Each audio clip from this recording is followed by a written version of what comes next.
प्रद्युम्न, तुम्हाला येता बोलता? तुला कणकण भरली?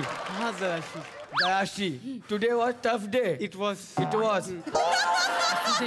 काहीतरी लय मोठी उंगली करून आला हा आपल्या घरी. नाही हो, त्याला वाटत असेल. नाही नाही नाही नाही, इतक्या सहजासहजी इतक्या आरामात हा येणारच नाही. तुम्ही थांबा ना, तू बोल बाब. ऐकून घ्या. नाही, ऐकून मी घेईन. मी असं काही केलं नाही. काय केलं तर खरं खरं सांगायचं. मला फक्त जराशी कणकण आहे बास.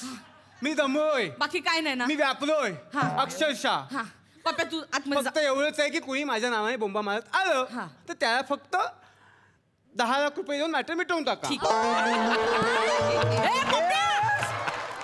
सेक्सी इकडे इकडे काय इकडे उभा राहा. सेक्सी इकडे उभा राहा. किती लाख रुपये द्यायचे माया तू त्या? फक्त 10 लाख रुपये. 10 लाख रुपये? 10 लाख रुपये फक्त आहेत? नाही, एक आहे. तुम्ही थांबा ना गोट्याचे बाबा, मी बोलते ना त्याच्या.